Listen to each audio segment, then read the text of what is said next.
तो चलिए दोस्तों वीडियो की शुरुआत करते हैं। सबसे पहली कंपनी की बात करते हैं। पहली कंपनी का नाम है दोस्तों multi commodity exchange of India limited यानी कि MCX। बट इसको डिस्कस करने से पहले अगर आपने अभी तक चैनल को सब्सक्राइब नहीं किया है तो चैनल को सब्सक्राइब करके बेल आइकन को प्रेस कर लो। और दोस्तों फटाफट से भी रजिस्टर टेलीग्राम चैनल को भी ज्वाइन कर लो। वहाँ पर आपके लिए एक न्यू सरप्राइज रहने वाला है जो कि नो डाउट आपको पसंद आएगा ही आएगा। और बाकी एक डिस्क्लेमर भी है, जो भी न्यूज़ एंड अपडेट्स हैं वो कवर करेंगे वो सारी एजुकेशन पर्पस के लिए है, सीखने के लिए है। तो इसको किसी भी तरह का इन्वेस्टमेंट एडवाइस मत समझना, आप खुद से भी रिसर्च और एनालिसिस कर सकते हैं। तो चलिए दोस्तों वीडियो की शुरुआत करते हैं। सबसे पहले बात करते हैं MCX से रिलेटेड कुछ इंपॉर्टेंट न्यूज़ एंड अपडेट्स के बारे में। दोस्तों हाल ही में MCX का परफॉर्मेंस हमें काफ़ी ज़्यादा कमाल का देखने को मिला है, क्योंकि गोल्ड और सिल्वर की ETFs की बात करें तो उसमें हमें अप टू 6% की तेज़ी देखने को मिली है। और US का जो डॉलर है वो भी थोड़ा सा वीक हुआ है रुपीज़ के कंपैरिजन में। और साथ में MCX इन सारी चीज़ों को देखकर 52 वीक हाई भी हिट करती हुई नजर आई है। अभी MCX अपने 52 वीक हाई से 1.48% नीचे है। अब इसको 52 वीक हाई बोलो या फिर ऑल टाइम हाई बोलो, क्योंकि पिछले 1-1.5 साल में MCX ने नेक्स्ट लेवल परफॉर्मेंस डिलीवर किया है। तो चलिए दोस्तों वीडियो में आगे बढ़ने से पहले बात कर लेते हैं सेबी रजिस्टर्ड टेलीग्राम चैनल के बारे में, जिसको चाहो तो आप ज्वाइन कर सकते हो। इसको ज्वाइन करने का लिंक आपको डिस्क्रिप्शन में दिख जाएगा। ज्वाइन करने का बेनिफिट ये है कि मार्केट खुलने से पहले जो इंपॉर्टेंट न्यूज़ है वो आपको यहाँ पर मिल जाती है, जो कि आपके लिए बहुत ज़्यादा इंपॉर्टेंट रहेगा। साथ में आपकी जो भी क्वेरीज है, डाउट्स हैं, वो सारी चीज़ें भी यहाँ पर आपको क्लियर होता हुआ दिख जाएगा। और आपके लिए एक सरप्राइज़ भी रहने वाला है, जिसको भी डेफिनेटली आप मिस मत करना। तो लिंक डिस्क्रिप्शन में है, लिंक के थ्रू जाकर चैनल को बिल्कुल फ्री में ज्वाइन कर लो, ताकि आने वाली जो भी सरप्राइज़ है वो आपको मिल सके टाइम के अकॉर्डिंग। तो डिस्क्रिप्शन में लिंक है, उसको जाकर जरूर चेकआउट कर लेना। अब देखो दोस्तों, इन सारी चीज़ों के बाद MCX के Q4 को लेकर HDFC सिक्योरिटीज़ की कुछ इंपॉर्टेंट रिपोर्ट पब्लिश की गई है, जिसमें उन्होंने एक्सपेक्ट किया है कि कंपनी के Q4 के अर्निंग्स काफ़ी ज़्यादा ताबड़तोड़ हमें देखने को मिल सकते हैं, क्योंकि उनके हिसाब से कंपनी के जो प्रॉफिट आफ्टर टैक्स हैं उसमें 37% तक की ग्रोथ हमें देखने को मिल सकती है, क्योंकि कंपनी के जो ऑप्शन ट्रेडिंग्स हैं उसमें काफ़ी बड़ी जंप हमें विटनेस करने को मिली है एनर्जी कॉन्ट्रैक्ट्स के वजह से। और अगर हम कंपनी के ऑप्शंस के रेवेन्यू की बात करें तो वो हमें इस बार Q1Q बेसिस पे 49.6% से ग्रो करता हुआ नजर आ सकता है। और फ्यूचर्स के रेवेन्यू इस बार Q1Q बेसिस पे 6.8% से ही ग्रो करेगा। बट अगर हम टोटल रेवेन्यू की बात करें तो इस बार Q1Q बेसिस पे 33.3% से वो ग्रो कर सकता है। और ईयर ऑन ईयर बेसिस पे 200% से भी ज़्यादा की ग्रोथ हमें देखने को मिल सकती है MCX के Q4 में, जो कि एक्स्ट्रा ऑर्डिनरी नंबर कंसिडर किया जाएगा अगर ये नंबर रिपोर्ट MCX कर देती है तो। बाकी इन सारी चीज़ों के बाद उनकी प्रॉपर एक्सपेक्टेशंस की बात करें EBITDA प्रॉफिट आफ्टर टैक्स को लेकर, तो EBITDA को लेकर उनकी एक्सपेक्टेशन है कि 681 करोड़ का EBITDA रिपोर्ट हो सकता है और profit after tax 547 crore report हो सकता है। EBITDA में Q1Q बेसिस पर 37.6% की ग्रोथ देखने को मिल सकती है और प्रॉफिट में Q1Q बेसिस पर 36.3% की ग्रोथ हमें देखने को मिल सकती है। और हर पैरामीटर पे ईयर ऑन ईयर बेसिस पे मोर देन 100% की ग्रोथ MCX रिपोर्ट कर सकती है, ऐसा यहाँ पर उम्मीद किया जा रहा है। और ये सारी चीज़ें अगर मान लो मार्केट एक्सपेक्टेशंस के हिसाब से MCX रिपोर्ट कर देती है तो हमारे लिए बहुत ज़्यादा शॉकिंग ये होगा नहीं, क्योंकि पिछले 1 साल या 1.5 साल की बात करें तो ऑलरेडी हमें MCX के नंबर ताबड़तोड़ ही देखने को मिले हैं। पिछले 1 साल में रेवेन्यू हमें 70% से ग्रो करता हुआ दिखा है, प्रॉफिट 83% से ग्रो करती हुई दिखी है। और यही सेम सिलसिला कंपनी आने वाले क्वार्टर्स में भी अगर रिपीट करे तो बिल्कुल भी हैरानी वाली बात नहीं होगी, क्योंकि कमोडिटी में काफ़ी ज़्यादा लोगों का ध्यान है, क्योंकि इक्विटी मार्केट से वैसे रिटर्न्स नहीं मिल रहे हैं जैसे रिटर्न्स कमोडिटी मार्केट में मिल रहे हैं। तो इस वजह से कमोडिटी मार्केट का एक फोमो बना हुआ है और MCX जैसी कंपनीज इस फोमो से एक अच्छा पैसा बना रही है। तो चलिए दोस्तों अब बात करते हैं अगली कंपनी के बारे में। अगली कंपनी का नाम है डिक्सन टेक्नोलॉजीज इंडिया लिमिटेड। दोस्तों डिक्सन टेक्नोलॉजीज की बात करें तो इस कंपनी से रिलेटेड एक ऐसी खबर निकल के आ रही है जो कि नो डाउट आपको काफ़ी ज़्यादा पसंद आएगा अगर आप डिक्सन टेक्नोलॉजी को टाइम टू टाइम फॉलो करते हैं तो।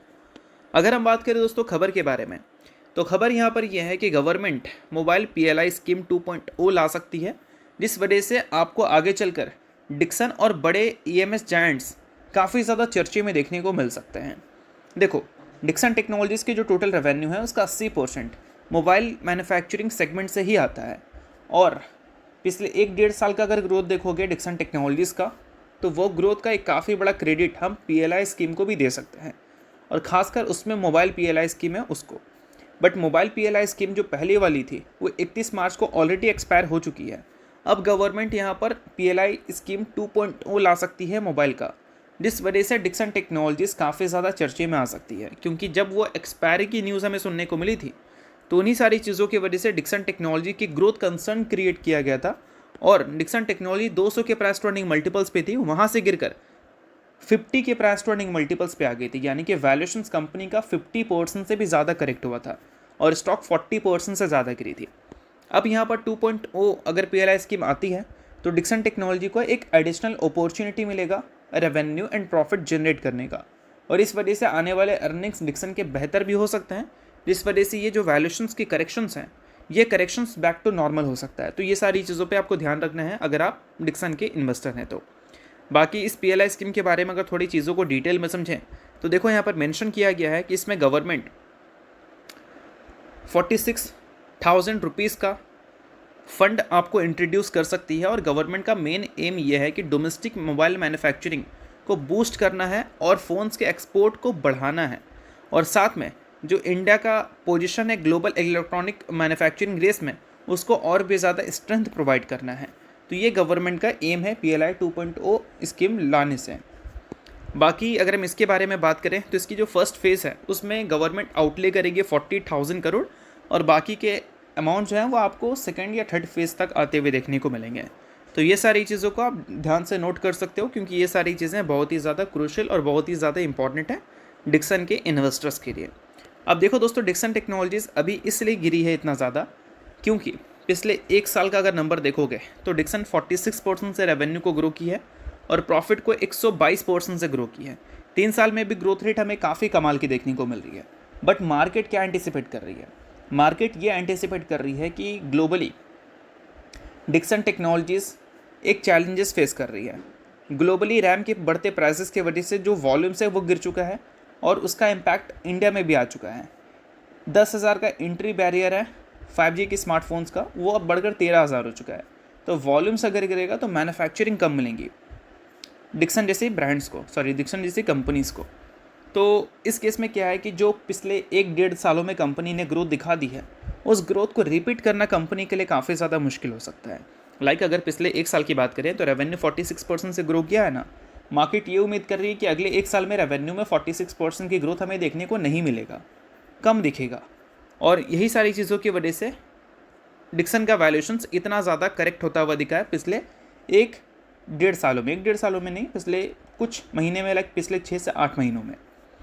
और अभी ये जो न्यूज़ है PLI स्कीम की, ये न्यूज़ आगे चलकर कंपनी के लिए ग्रोथ अपॉर्चुनिटी की तरह काम करेगा, जिससे डिक्सन टेक्नोलॉजी वापस से ग्रोथ बैक टू नॉर्मल कर सकती है। बाकी दोस्तों, अगर आपने अभी तक सेबी रजिस्टर्ड टेलीग्राम चैनल को ज्वाइन नहीं किया है तो वहाँ पर आप जाकर ज्वाइन कर लो, लिंक उसका डिस्क्रिप्शन में दिख जाएगा। न्यूज़ एंड अपडेट्स आपको वहाँ पर मिलेंगे, आपके डाउट्स वगैरह भी क्लियर की जाएंगी जो कि आपके लिए बहुत ज़्यादा यूजफुल रहेगा ऐसे मार्केट में। और एक सरप्राइज़ भी है आपके लिए जो कि आपको काफ़ी ज़्यादा पसंद आने वाला है। तो लिंक डिस्क्रिप्शन में है, लिंक के थ्रू जाकर आप चैनल को बिल्कुल फ्री में ज्वाइन कर लो। अब बात करते हैं अगली कंपनी के बारे में। तो अगली कंपनी है दोस्तों LIC, यानी कि life insurance corporation of India. हाल ही में दोस्तों कंपनी की लिस्टिंग हुई थी। हाल ही में क्या मतलब, कुछ साल हो गई है कंपनी की लिस्टिंग की। लिस्टिंग के बाद कंपनी ने पहली बार बोनस की अनाउंसमेंट की है। बोनस के रेशो की बात करें तो वो हमें 1:1 का दिख रहा है, यानी कि कंपनी ने एक शेयर के बदले अपने इन्वेस्टर्स को एक इक्विटी शेयर देने का फैसला किया है एज ए बोनस के तौर पर। सो अगर आप इस कंपनी के इन्वेस्टर हैं तो बेशक इस न्यूज़ को आप नोट कर सकते हैं, और अगर आप कंपनी के इन्वेस्टर नहीं हैं तो आप चाहें तो इग्नोर भी कर सकते हैं। न्यूज़ थी इस वजह से मैंने बता दिया, बाकी ये किसी भी तरह का रिकमेंडेशन नहीं है।